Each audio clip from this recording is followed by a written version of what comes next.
Good afternoon, Thomas.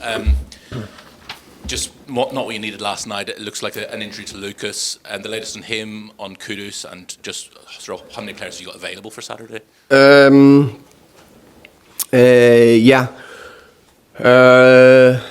Lucas is being assessed today. We know more later today with him. Same with Rodri. Rodri is a hamstring injury. Looks like a bigger one, unfortunately. We don't know the time frame. That we also will know later. Kudus is unfortunately a bigger one to the tendon in the quad. So that's one where we expect him back after the March international break. And then the latest on Dejan Kulusevski is that we know it's a complicated injury.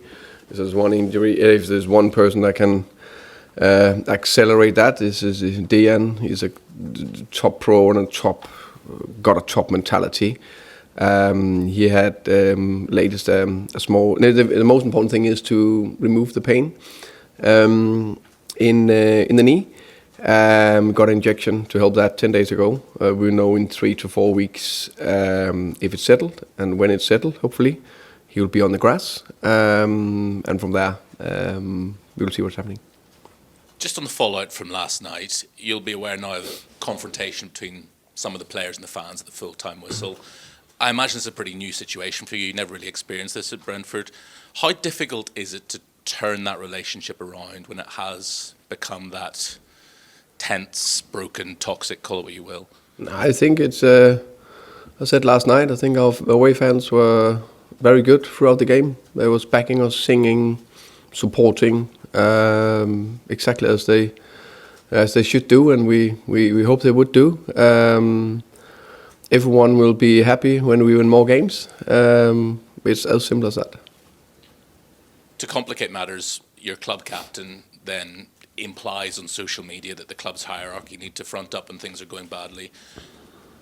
How much does that make your life difficult? How much does that make a bad situation even messier? I think after Kuti became the captain, I think he's done a lot of good things right. I said it when I named him the captain that he's an experienced player that tried a lot. He's still a young leader. And I think a lot of the things he's done well on and off the pitch, I'm happy with. I'm actually very happy with his performance last night. I think he was a true captain in many ways throughout the game. Half-time when it was speaking up at half-time when we're 2-1 down, keep believing, keep doing the right things. But also when you're a young leader, sometimes you make a mistake. Of course, it's good to keep it internally. Johan and I had a good conversation with him this morning about everything, which we of course keeps internally. So yeah. I appreciate that conversation stays internal, but was it along the lines of, that really doesn't help a message like that? Can you not? No, do that, of course. I think we all know that. So we had a good conversation about things. Just a final one from me. To turn things around, do you need to bring players in? If I were to say to you that the squad will remain unchanged between now and February the 2nd, is that acceptable? I think there's a couple of things in it. I think the last 5 games we played, Liverpool, Crystal Palace, Brentford, Sunderland and Bournemouth, I think it's been consistent, good competitive performance through the roof. No, but good competitive, consistent performances, and that's what you need in a long season. Those 5 games should have given us more than the 5 points we got, probably 8, 9, 10 points. And if you get that from those games, it's different. So that's what we're focusing on. Can we produce performances like that? Last night, overall, like the performance, it's my job to deal with all the scrutiny. It's no problem. I can face all the questions. I will take all the blame. I will take all that. Also my job to look through everything and look through the defeat last night. Of course, it's very emotional, tough to take for everyone. But I think it was in many ways good. and we deserve more from that. So we just need to keep doing that. Especially the last 2 games, it's minimum 4 points we should have, if not more. So we just need to keep doing that. And the next thing is, it's almost, let's say the perfect storm. And in a storm, someone is building fences and hiding them behind it. Others are building windmills and getting stronger and getting more energy and learn from it. But in terms of bringing in players, is that now imperative? Oh, I forgot to answer that. Yeah. I will repeat my answer. Okay. We're working very, very, very hard to see if we can improve the squad. Johan, Fabio, Vinay, everyone in around the club, recruitment department is doing that. January is a very, very, very difficult window. We are very important to get short-term success and long-term success. Everything is linked. So players we are bringing in is because we think they can improve the squad and the team. Ali, please. Thomas, obviously some injury news you didn't want to hear there amongst the bunch. Is there any kind of positive stuff you've got on the horizon, like maybe Destiny or Don close to being back for you? Yeah, both of them trained. Both of them are getting closer, definitely. Dest a bit closer than Dom, obviously, because he's only been out for 5 weeks-ish. So that's, of course, that's less than 6 months. So, but both of them are positive and improving. Asking about the transfer window, more so kind of the aesthetics of what's gone on with Christian's post as well. Obviously, you're trying to attract players from wherever you possibly can. Is it unhelpful to see maybe a club captain kind of talking out against the club or about the club, and just kind of creates a bit of a sideshow maybe as you're trying to get players through the door? I think, especially in football, the most important thing is to keep the noise out. Then you can see there's this situation with the post from Gucci. I think could be others where it's maybe not that positive, or a lot of people speaking. When we want to attract players, we need to tell our as close to possible unbiased story, and the good story about this fantastic, beautiful club and why they should come to the club. And I'm pretty sure that the clever players and clever agents can look through if there's a little bit noise. And I think it's very important to stress that even that there's noise, club is very aligned. Johan, Vinay and I very aligned. Ownership very aligned. And we know it's a tough spell that we need to get through. I feel like he was trying to protect you as well in a way, and kind of saying that other people should be speaking, not just you. Yeah, could be. We have a very good relationship with Kuti. He's done very well. But long-term success is everyone is aligned. Me, players, captain, leadership, everything, which we are. George, please. Hi, Thomas. Just on that kind of theme, talking about the alignment with yourself, Vinay, Fabio, Johan. I mean, it seems from Christian Romero's post that he's not aligned with certain key figures at the club, saying it's always the same people not speaking. Is that fair to say that he's not aligned with certain key figures at the club, and how much of a worry is that if that's the case? I think it's, as I say, that I can't. You probably need to ask him, and it's not that often he does do the press, so it'll be a little bit. You need to wait till you speak to him. But what I know is he's been here for 5 years. That's one thing. What I just know is that I look at where I've been here for a little bit, 7 months, and I see a very aligned club. So it's just up to us to prove that. And I guess, as you mentioned, you've been here 7 months. I think you've had 30 matches now. You've only won 11 of those 30 matches, and the team are 14th in the table after 21 games, which is the exact same position last season. Do you feel you've shown enough to deserve more time, and do you feel like you're going to get more time? Yeah, no doubt about that. And put it this way: would we have loved to be higher in the table and have more points? 100%.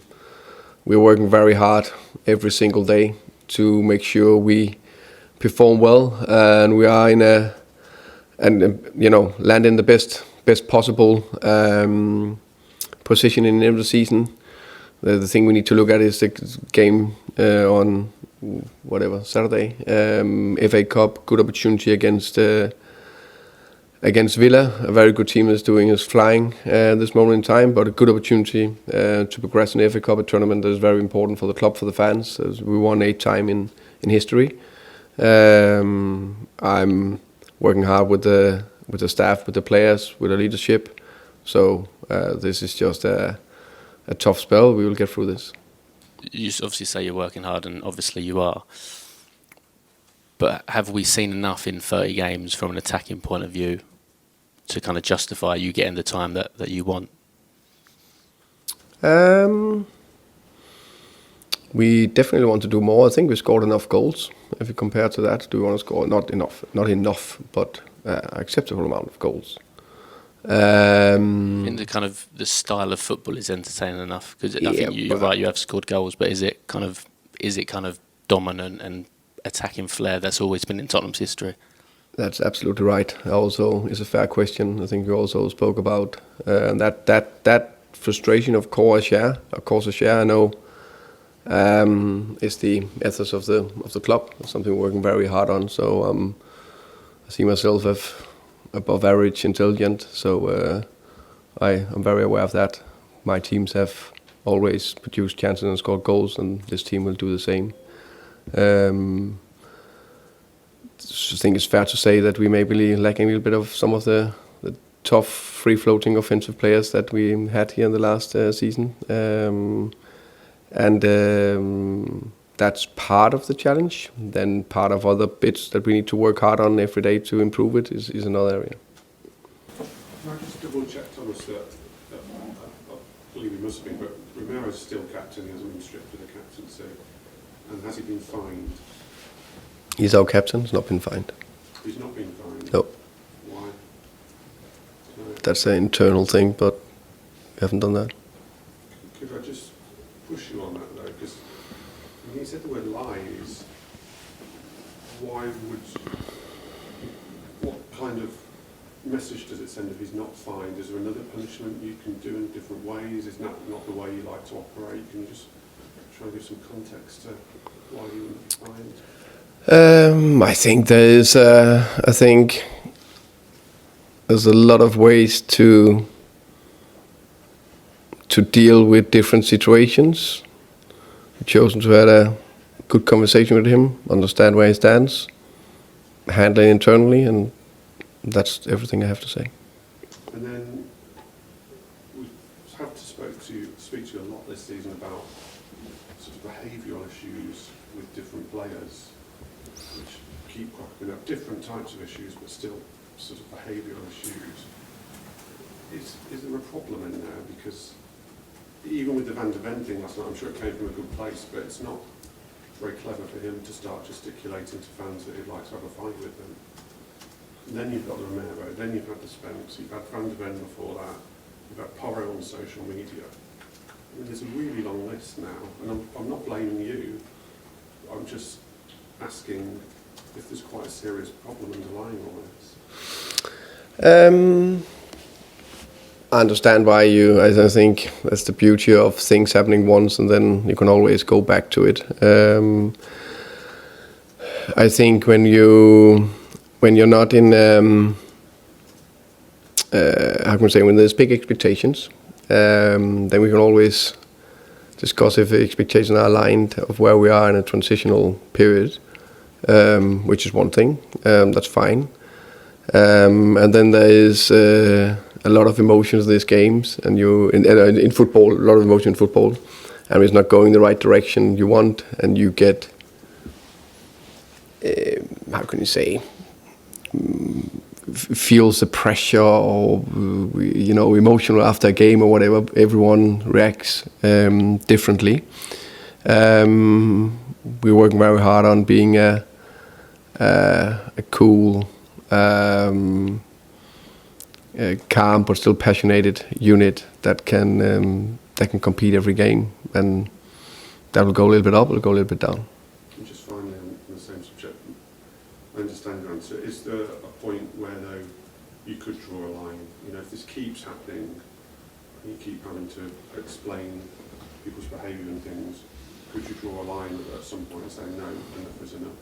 Yeah, of course. I think done that before. People being late, there was the Bizuma situation. We talked about that, we draw a line.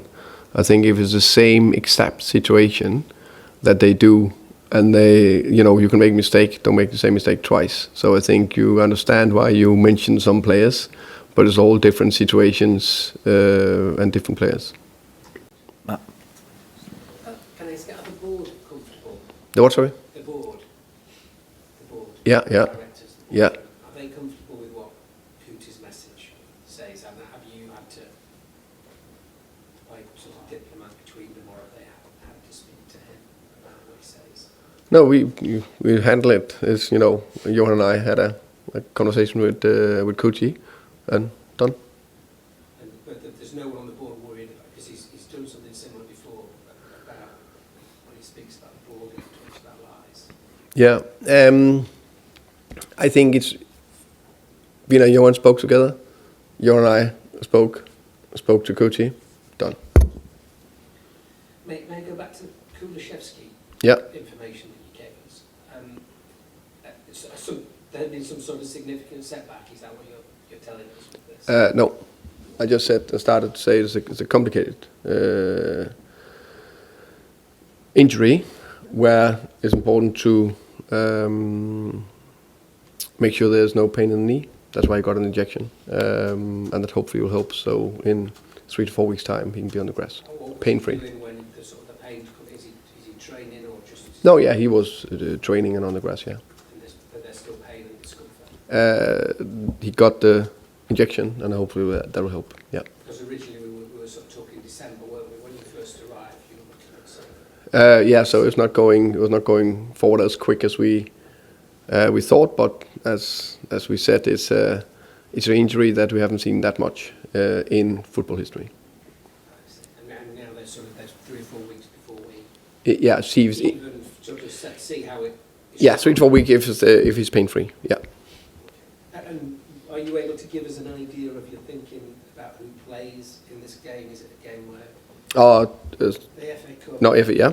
Is it a game where you want to play somebody Full strength. Full strength. Yeah, all in. Yeah. Because we want to win it. Both the game and the tournament if possible, but it's one game at a time. We're facing a very good Villa team. We know that, but we'll go all in to try to win that game. Tom? Christian's post talks about the need to have someone else speaking to be presumably. You were saying the other day what a great communicator Vinay is. Could it be helpful if maybe he did a session with us or something? Yeah, maybe. I think it's fair to say that England or UK is a very traditional country. We do things in a very traditional way here. Like I say, in a way because we've been here for 9 years, definitely experienced that. It's normal the head coach and manager who speaks up every single time, whereas it's a little bit more common in other countries that either the sports director or the CEO or whoever speaks up a bit more. So sometimes maybe just to have a different voice. So it's not only me.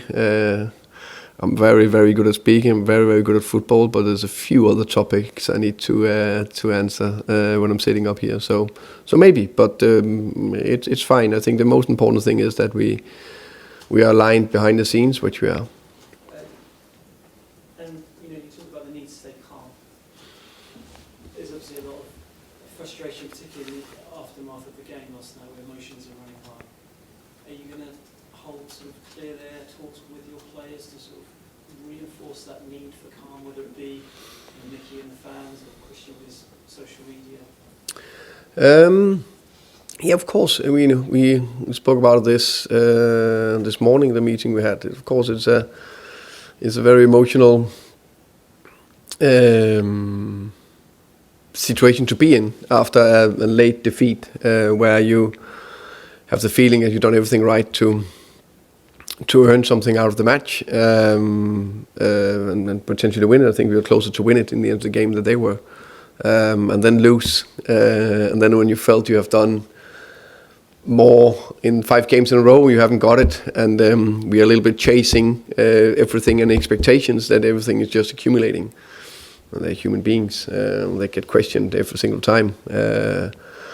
That's why they're footballers. It's part of it, but that's not the same as easy. So I like to see some of the guys on social media or you guys experience that pressure out there. I don't think it's that easy. Sure. You mentioned about Mo after the March international break was the hope. Just want to ask, given some of the situations we've had with injuries this season, are you fully expecting him to be fit for the World Cup, which obviously will be a lot later?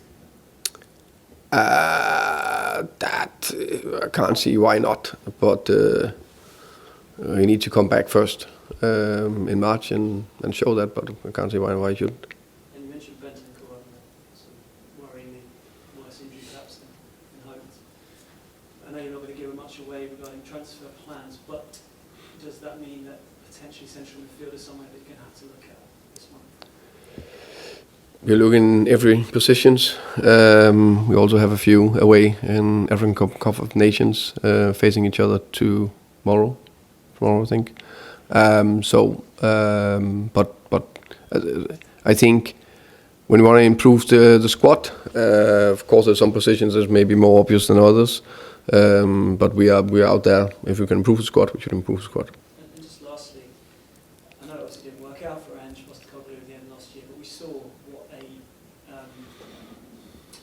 how a difficult, bad season in the Premier League can be transformed by a cup run. Away.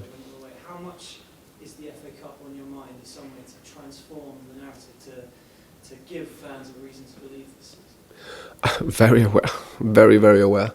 That a cup run will be fantastic. FA Cup is the biggest cup tournament and the historical tournament, not only in UK and England but also in the world. So we will do everything we can to win that game tomorrow, and then progress to the next round, and then to install belief and everything. That's the only thing we're thinking about. Tom. Thomas, have you spoken to the owners recently? We contact on text or talk sometimes. Yeah. No meeting. No, that's a while ago. That's a couple of weeks ago, I think. Yeah. And to Villa, do you speak to him every single day, or? Every second day. Yeah. And I mean, when someone like Romero's message, for example, cites the board and the leadership of the club, I mean, have you spoken to them about that? Is that kind of come up with that? I think that's why we, on a day-to-day basis, it's Johan, Fabio, and Vinay who runs the business, and we take care of that. And just generally, I mean, obviously the idea is that this is a long project, keep everyone time. Is there a danger that the club, from the outside, there's a sort of perception that maybe starting to accept mediocrity? That it's sort of 14th in the squad, the way the situation is, that actually, after a while, everyone just kind of gets used to the results, really plateau. Is that a possibility? I think that's impossible in Tottenham. I think personally didn't come to this club just to finish 14th or 10th or 8th or 6th or 4th, 3rd or 2nd. We want to build something that can be very successful all the time. I'm very aware where we are right now in the moment. I think it's fair to say that not many are. I mean, you've mentioned before a lot of factors and that, but I mean, if the team did finish, let's say, in the bottom half, would that be something you would say, well, that's kind of part of the process, and it's still early days? In your mind, I'm not expecting you to kind of say we need to finish here, but do you think the bottom half is kind of acceptable?